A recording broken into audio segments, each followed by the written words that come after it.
Hey there, Breakfast Clubbers! I'm your host, Guentner, and welcome back to another episode of Back Issue Breakfast Club. This week, we're going to be talking about Harley Quinn, Preludes, and Knock Knock Jokes by Karl Kesel, art by Terry and Rachel Dodson. So welcome.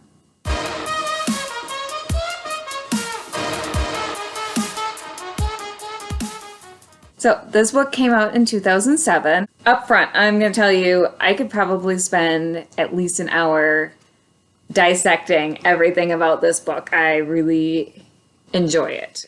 This is the story of Harley Quinn as she's realizing that the Joker, her relationship with the Joker is completely toxic and abusive.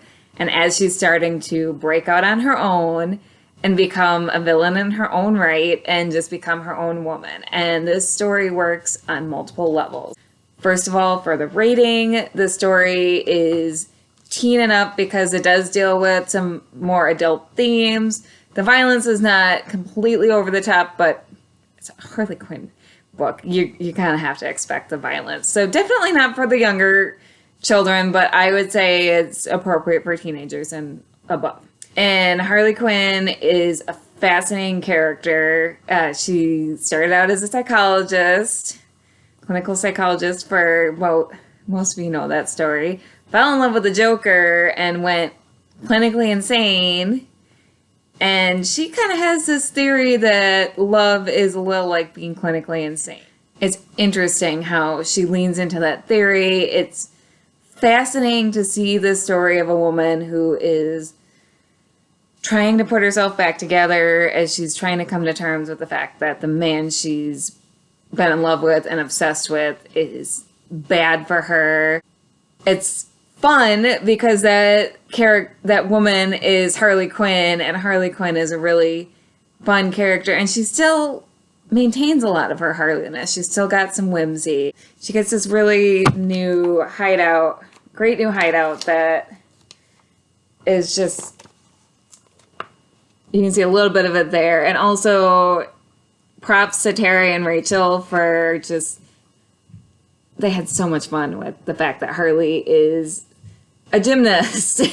She's total calm. One of the first things she does after she strikes out on her own is she has an all-girls supervillains party. Like, that is really fun, both visually and for all the dynamics it brings out. And so this book really explores, it really digs deep into a lot of the characters, especially the character of Harley Quinn. And it shows her as a smart and capable,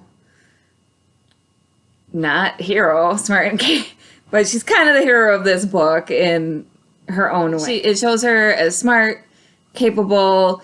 Because of her psychology background, she knows how to work people to get what she wants and needs.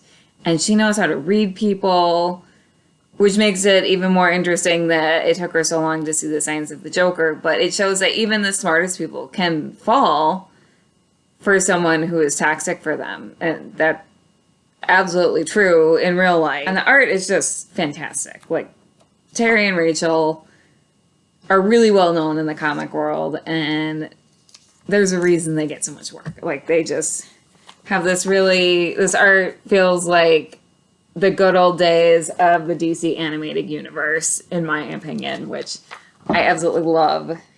The good old Bruce Timm era of the DC universe. It feels like that, only even better.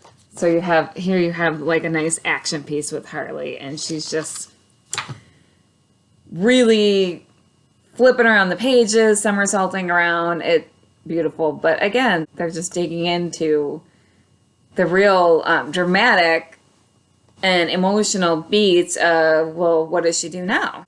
And they also kind of dig into the dynamic with Poison Ivy, which is one of my favorite dynamics in the whole Gotham universe, is the Ivy and Harley dynamic. And Poison Ivy very clearly cares about Harley. As we see later, romantic love. Here it could be interpreted either way. And Ivy's one of the ones who's trying to get Harley out. And so you kind of see her as she is instrumental in giving Harley a way to see that the Joker is toxic. And she's also pretty supportive as Harley tries to rebuild herself. that's a fantastic dynamic in this comic. And it's interesting that this is a comic so focused on Batman's Rogue Gallery, but Batman doesn't show up once. Spoilers.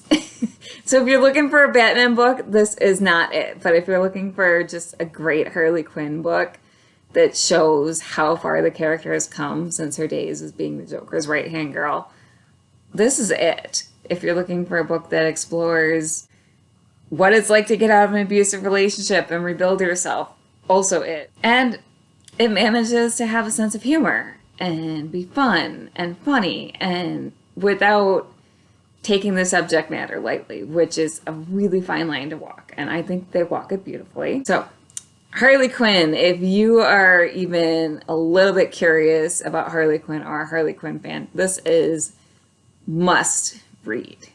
Absolutely must read. So I want to hear from you down below.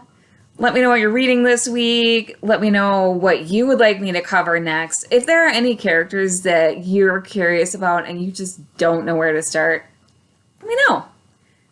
I'll help you out.